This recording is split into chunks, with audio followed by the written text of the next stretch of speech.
uyu munsi tugiye kuganira isomo rikomeye cyane rikomoka muri Bibiliya. Isomo ryadufasha umunsi ku wundi, isomo ryadufasha mu byo dukora, isomo ryadufasha ku ishuri mu masomo yacu, isomo ryadufasha muri bizinesi zacu, ndetse kandi ni isomo ryadufasha no mu gukura, haba mu buryo bw'umwuka ndetse no mu buryo buri fiziko, mu buryo bugaragara inyuma. Uyu munsi icyigisho cyacu turakijyanira hamwe, turifashisha iremwa kumwe n'umupango, iremwa no kugira plan, umupango.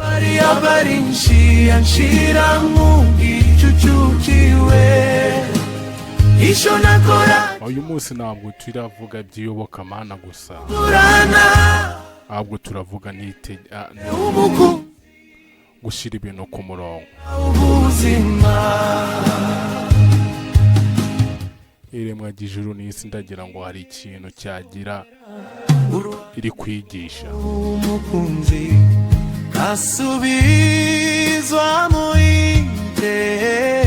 Bibiliya itangizwa n'interuro ikomeye cyane. Interuro ivuga iti ku ntangiriro Imana yaremye ijuru n'isi. Ibyo biboneka mu Tangiriro igice cya mbere ku murongo wa mbere.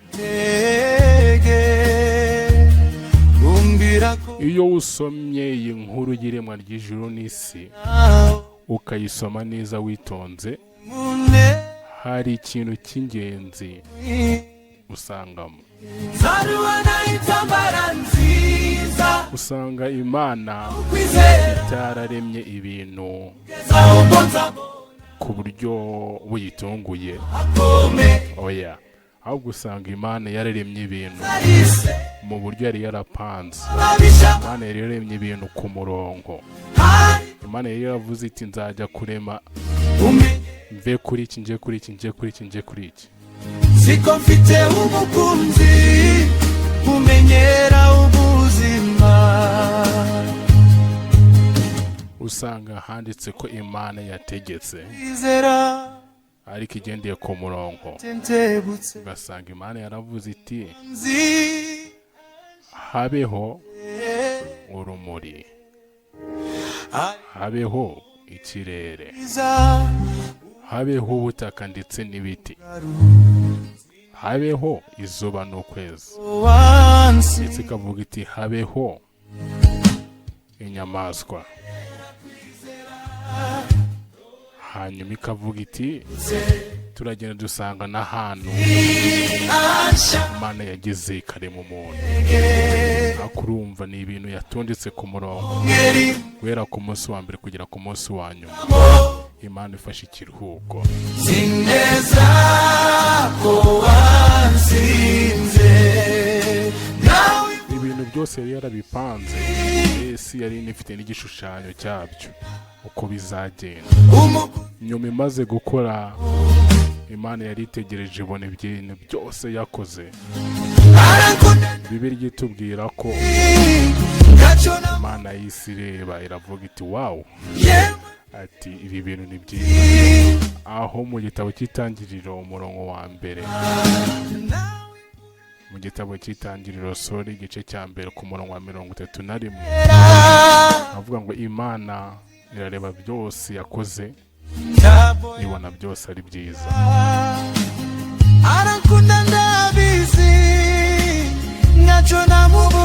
Rero ubu ndagira ngo iyo nkuru tuyizane mu buzima busanzwe. Abantu benshi ntabwo tuzi gupanga. Abantu benshi tugira ubuti bwo gupanga. Abantu benshi dukora ibintu biri disorganized, ibintu bitari ku murongo, ibintu bidafite icyerekezo. Abantu benshi dukora ibintu tutateguye. Ndagira ngo urebe mu buzima bwawe bwa buri munsi.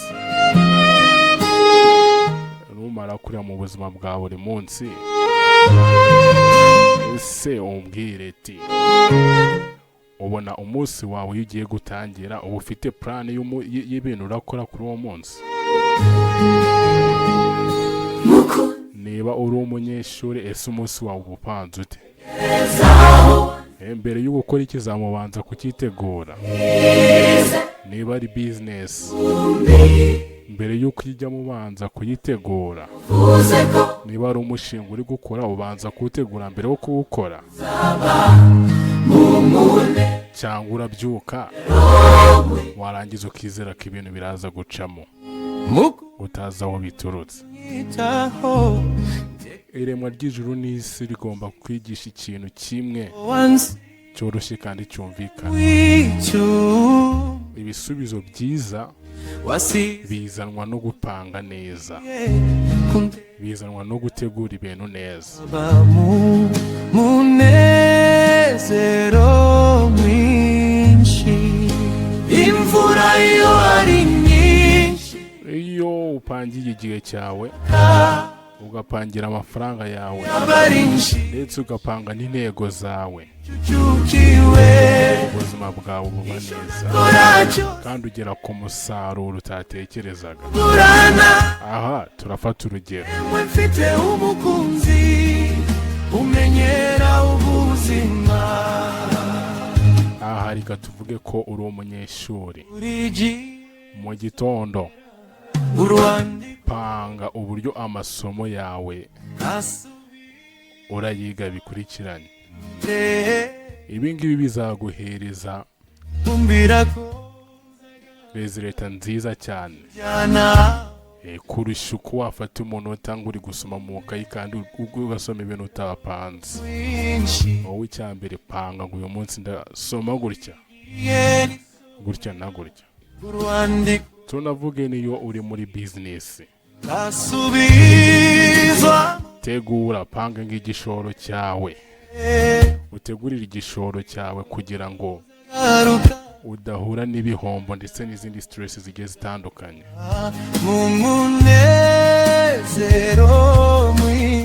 Kandi nanone niba urimo content creators uhahira kuri social medias, gushyiraho content utapanze ibyo babiri kukumwarira umwanya. Gupanga content urageza kuba gukurikira bituma saving igihe kandi bikongera quality y'ibintu ukora.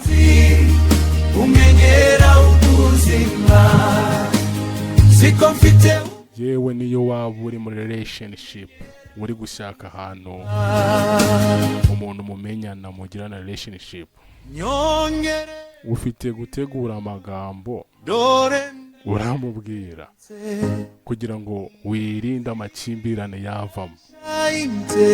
Kumenyana n'umuntu ntabwo ari kugenda ngo uhite tombo kuvuge.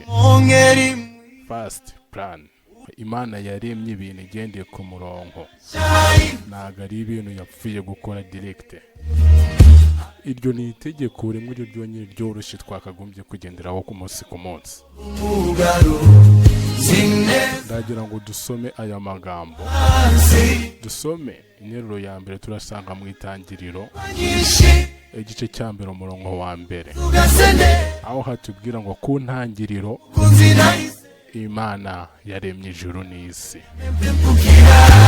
Aho mu Itangiriro igice cya mbere ku murongo wa 31 hati Imana ibonye ibintu byose ko ari byiza. Imana imaze kurema ibintu byose irareba ibona ni byiza. Inzuzi zugasendera reka y'imirongo izahore itwibutsa kugira intego ndetse no gupanga mu buzima bwacu. Ndabizi nacyo namuburana yemwe mfite umukunzi umenyera. Rero uyu munsi biroroshye gupanga mbere yo kugera ejo. Fata ikaramu wandike ngo utumenye ni iki ukeneye gukora. wandike ngo ni igiki cy'ingenzi ukeneye kugeraho, kandi wandike ngo ni igiki ushobora gutegereza.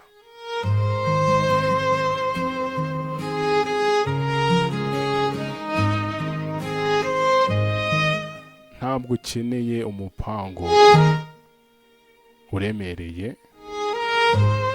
ikintu ukeneye ni kimwe n'icyerekezo.